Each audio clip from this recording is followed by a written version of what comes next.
Hi అండి. అందరికీ నమస్కారం. Welcome to my channel. ఈ వీడియోలో 10 ఏళ్ల తర్వాత ప్రభుత్వ ఉద్యోగులకు మరియు పెన్షన్‌లకు బిగ్ రిలీఫ్ రూ. 10,00,000 రీయింబర్స్ ఫిబ్రవరి 16వ తేదీ నుంచి అమలు.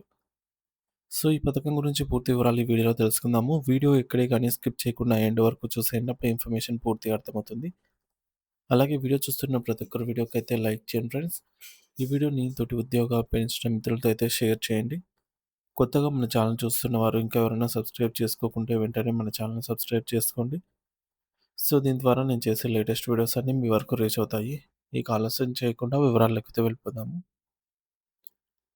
ఫ్రెండ్స్, ఇక విషయానికొచ్చినట్లయితే భారత కేంద్ర ప్రభుత్వ పరిపాలనా విభాగంలో పనిచేస్తూ ఉన్నటువంటి లక్షలాది మంది ఉద్యోగులకు మరియు దశాబ్దాల పాటు సేవలందించిన, ప్రస్తుతం విశ్రాంతి తీసుకుంటున్నటువంటి పెన్షనర్లకు దశాబ్ద కాలం తర్వాత ఒక అద్భుతమైన మరియు అత్యంత ఆవశ్యకరమైన ఊరట లభించింది అండి. వైద్య ఖర్చులు ఆకాశాన్ని తాకుతున్న ప్రస్తుత తరుణంలో కేంద్ర ప్రభుత్వం తన ఆరోగ్య పథకమైనటువంటి జీహెచ్ఎస్ పరిధిలోని లబ్ధిదారుల కోసం మెడికల్ రీయింబర్స్‌మెంట్ పరిమితిని భారీగా పెంచుతూ ఒక చారిత్రాత్మక నిర్ణయాన్నయితే తీసుకుంది.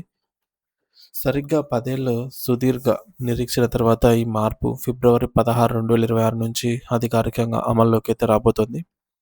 ఈ నిర్ణయం వెనుక ఉన్నటువంటి ప్రధాన ఉద్దేశ్యం ఏమిటంటే అత్యవసర సమయాల్లో వైద్యం కోసం ఉద్యోగులు తమ జేబుల నుండి భారీ మొత్తాలలో ఖర్చు చేయాల్సిన అవసరం లేకుండా ఆర్థిక భరోసా కల్పించడమే ఈ యొక్క పథకం యొక్క ముఖ్య ఉద్దేశం. ఈ నూతన ఉత్తర్వుల ప్రకారం ఇప్పటివరకు కేవలం రూ. 5,00,000గా ఉన్న మెడికల్ రియంబర్స్‌మెంట్ గరిష్ట పరిమితిని అక్షరాల రూ. 10,00,000కు పెంచారు. అంటే ప్రభుత్వం ఒక్కసారిగా ఈ పరిమితిని రెట్టింపు చేయడం ద్వారా ఉద్యోగ మరియు పెన్షనర్ల కుటుంబాల్లో కొండంత ధైర్యాన్నైతే నింపిందని చెప్పాలి. సో, మరి మనం దీని గురించి మరిన్ని లోతైన వివరాల్లోకి వెళ్తే, కేంద్ర ప్రభుత్వం తన ఆరోగ్య పథకం నిబంధనల్లో జీహెచ్ఎస్ ఎంఏ రూల్స్ సీఎస్ఎంఏ రూల్స్ అత్యంత కీలకమైన సవరణలు చేసింది. గతంలో ఒక ఉద్యోగికి లేదా పెన్షనర్‌కి ఏదైనా తీవ్రమైన అనారోగ్యం సంభవించి ఆసుపత్రి బిల్లు రూ. 5,00,000 దాటితే ఆ పైన ఉన్న మొత్తాన్ని ఆమోదించడానికి చాలా క్లిష్టమైన ప్రక్రియ ఉండేది. కానీ ఇప్పుడు రూ. 10,00,000 వరకు ఎటువంటి అయ్యేటటువంటి మెడికల్ బిల్లు ఏమైనా సరే సదరు ఉద్యోగి పనిచేస్తున్న లేదా పెన్షనర్ అనుబంధంగా ఉన్న విభాగాల అధినేతలే హెచ్ఓడీస్ నేరుగా ఆమోదించే అధికారాన్ని ప్రభుత్వం అయితే కల్పించింది. దీనివల్ల ఫైల్ ఒక టేబుల్ నుండి మరొక టేబుల్‌కు మారాల్సిన అవసరం ఉండదు. ఇది పరిపాలనా పరంగా కూడా ఒక విప్లవాత్మకమైన మార్పుగా మనం భావించవచ్చు. ఎందుకంటే అధికారం కింది స్థాయికి బదిలీ చేయబడింది కాబట్టి. సో, ముఖ్యంగా ఈ ప్రక్రియలో గతంలో అతి పెద్ద అడ్డంకిగా ఉన్నటువంటి ఇంటిగ్రేటెడ్ ఫైనాన్షియల్ డివిజన్ ఐఎఫ్‌డి అనుమతి తీసుకోవాల్సిన అవసరం ఇకపై ఉండదు.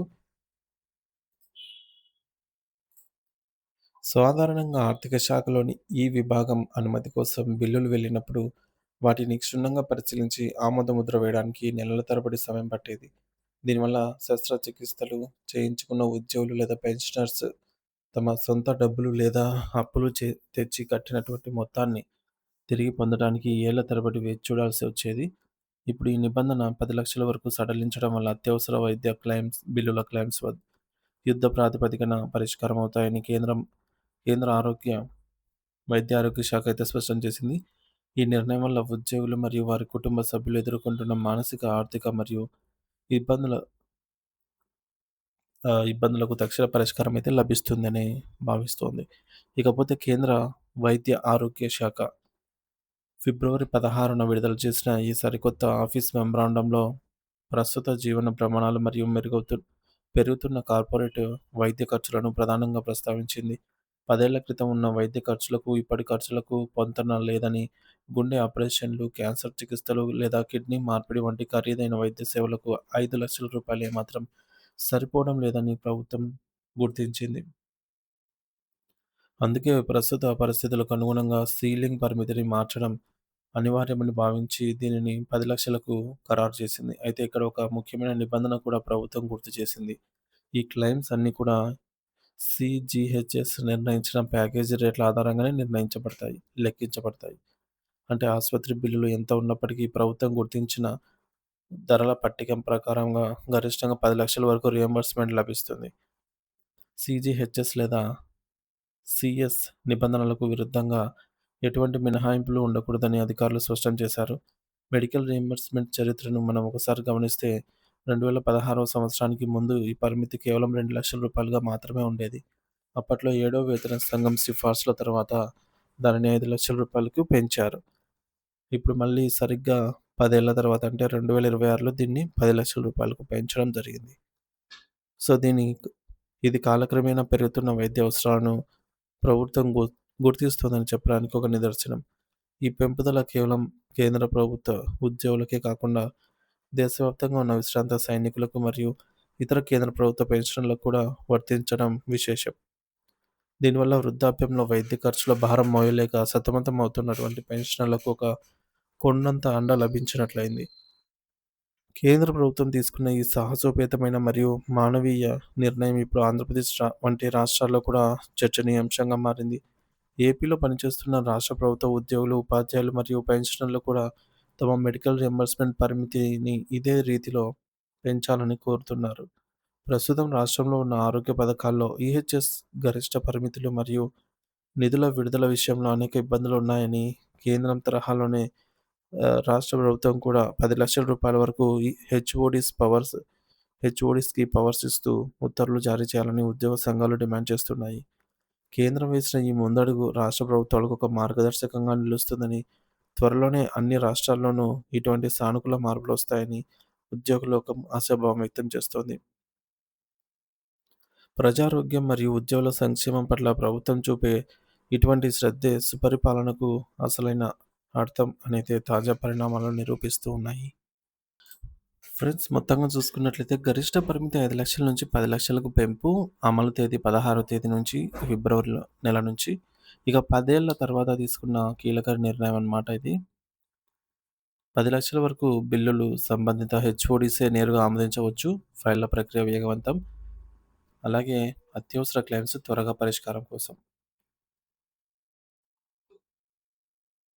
గతంలో తప్పనిసరి అయినటువంటి ఐఎఫ్‌డి అనుమతి ఇకపై అవసరం లేదు. దీర్ఘకాల ఆలస్యం సమస్యకు ముగింపు. ఉద్యోగ పెన్షన్‌లు త్వరితగతిన రియంబర్స్‌మెంట్ లభిస్తుంది. సీజీహెచ్ఎస్ నిర్ణయించిన ప్యాకేజీ రేట్ల ప్రకారం మాత్రమే గరిష్టంగా 10,00,000 వరకు చెల్లింపులైతే ఉంటాయి. నిబంధనలకు విరుద్ధంగా మినహాయింపు అయితే లేదు. 2016కు ముందు పరిమితి 2,00,000 ఉండేది. ఏడవ వేతన సంఘం తర్వాత 5,00,000, ఇప్పుడు 2026లో 10,00,000కు పెంచడం జరిగింది. కేంద్ర ఉద్యోగులు, పెన్షనర్లు మరియు విశ్రాంత సైనికులకు వర్తింపనమాట. ఇకపోతే రాష్ట్రం మీద ప్రభావం. ప్రత్యేకంగా ఏపీ రాష్ట్రానికి ఎటువంటి ప్రభావం చూపుతుంది అంటే, ఈహెచ్ఎస్ కింద ఉన్న రాష్ట్ర ఉద్యోగులు కూడా ఇదే విధంగా పరిమితి పెంపు కోరుతూ ఉన్నారు. హెచ్ఓడీస్‌కు పవర్స్ ఇవ్వాలని ఉద్యోగ సంఘాలు డిమాండ్ చేస్తున్నాయి.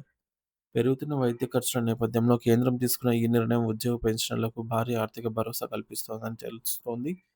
పరిపాలనా సడలింపులతో క్లెయిమ్ వేగవంతం.